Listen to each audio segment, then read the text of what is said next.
cord that breaks, no way. If it is a spinal cord that actually breaks, no way. But if it is the backbone that got maybe fractured, yes. So if the backbone is broken but the spinal cord is still intact, that's correct, it can still be fixed. This is the reason why when people have accidents, the traffic rule says if the car is not burning or there is no oil being spilled, don't take them out of the car. You leave them the way they are. Because as you're trying to take them out of the car, you cause more damages to them. Many times people have accidents and people trying to rescue them, they break the bones more because they carry them in a very rough way and they get the bones broken. So this is the reason why the traffic rule or the traffic law says if there is an accident and the car is not burning or there's no oil spilling out, then do not move these people out of the car. Leave them in the car till the emergency team or so till they will come and find a way to take them in the proper way that would not make them have the bones broken more. Yes. But what if the car is on fire? That's the point. If the car is burning or is on fire, you have to move them out of it very fast. You have to evacuate them on time. Yes, Basil? You cannot use the bone because at that time the bone will be healing. You cannot do what? Like if you get the accident, you cannot use the bone healing. No, what I'm saying is this. If there is a car accident, not all the time the bones are broken.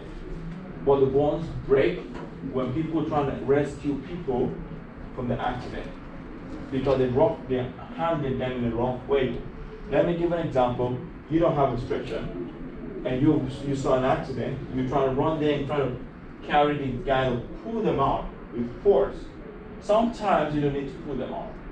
Sometimes you need to pull the car away from them, not putting them out of the car. You get what I'm saying? Sometimes when accidents happen, you don't need to get the person out of the car. You need to get the car off the person. Because the damage is so much and the compact is so much that if you try to pull the person out, you might damage the bones and damage the spinal cord.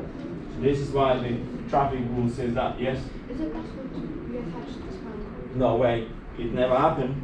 Maybe we can have people that can do that in future, but for now, no one has ever done that before. Now let's proceed to the next stage. Yes, Abdullah. And they also protect our organs? Huh? The skeletal system, they protect our organs? Yes, that was the point I'm making. Like it says protection. You have to tell me the the rib cage protects the what? The heart and the lungs. This is exactly what I need from you. They just tell me protection. Yeah, you're correct. Protection, that's correct. But you have to be specific about how they protect the what, they protect the body. So just tell me the spinal cord protects, that's getting too much. Put the water away. You need to tell me the lungs and the heart are being protected by the rib cages. You need to tell me the skull protects protects the brain. Is that understood? So you need to tell me that the skeletal muscles makes it easy for you to move around. Now let me see Ryan, read from page 34. A closer look at the skeletal and muscular system. There are 206 bones in the human skeleton. Each arm and hand together have 30 bones. Each leg and foot together have 30 bones. The skeleton accounts for 15% of the mass of the body.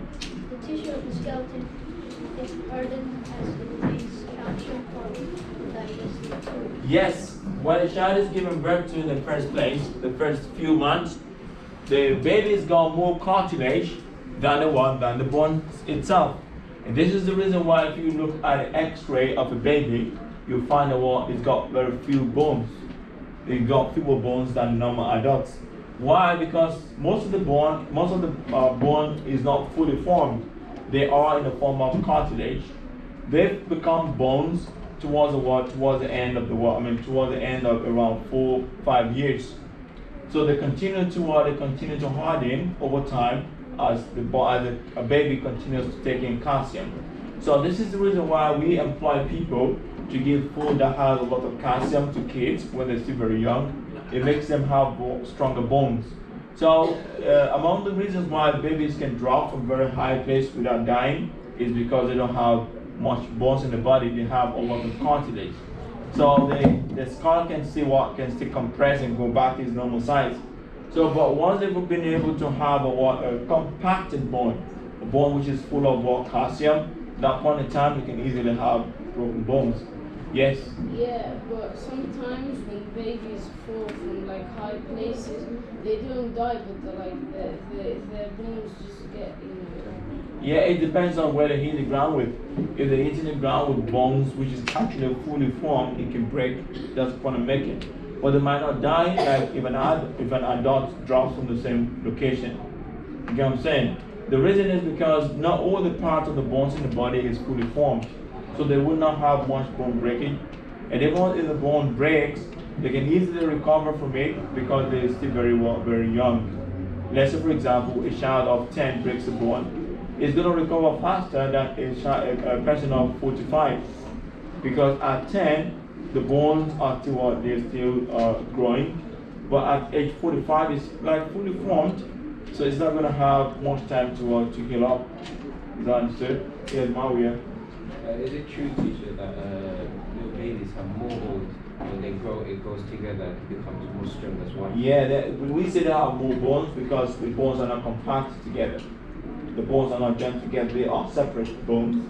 So the same a bone that's supposed to form a part of the body can be divided into 5 or 6. So then you're gonna see cartilage in between them. So after some time, they will develop together and become one compact bone. Is that understood? So this is why people say the babies have more bones than the adults is, but the number of bones we have is the same. We have around 206 bones in the human body. Now take a look at the picture you have on figure 2.8. I'm going to bring the worksheet for you and I'll put it on emoji about the human skeleton. So you need to know some parts of the human skeleton and be able to label them. So I'll send them across to you hopefully by weekend, and I'll need to get them back next week. Now let's talk about let's proceed from page 35. Yeah, Abdullah, read from page 35. Now the skeleton and protection. Wait, Abdullah, wait. Yes? Teacher, some people can have more than one bone. Like some people. You can have what? Like more than one bone. Like some people have like 6 fingers. Yeah, it happens, that mutation. It's not everybody, but it's very strange people. Yeah. But how did they happen? It happens when they're forming. Yeah. Teacher, tell me that this this is 2 women that have 2 heads. That's Siemens. They're like twins. That's Siemens twins. Yeah. It happens because of mutation. When the formation of the baby was happening, there were some mistakes, errors in it. So many doctors have been able to. Doctors have been able to separate some, but some not. Yes, let's proceed. Skeleton and With protection. loud of the The skeleton and protection. The brain and the spinal cord from the central nervous system are made from soft tissue. They could be easily damaged without a hard covering. The bones of the skull are fused together to make a strong case around the brain. Where's yours? The backbone is made of 33 bones known as vertebrae, singular vertebra. There's a hole in each vertebra through which the spinal cord runs. The column of vertebrae makes a tube of bone around the spinal cord. There are gaps between the vertebrae through which nerves pass from the spinal cord to the body. The ribs and the backbone form a protective structure.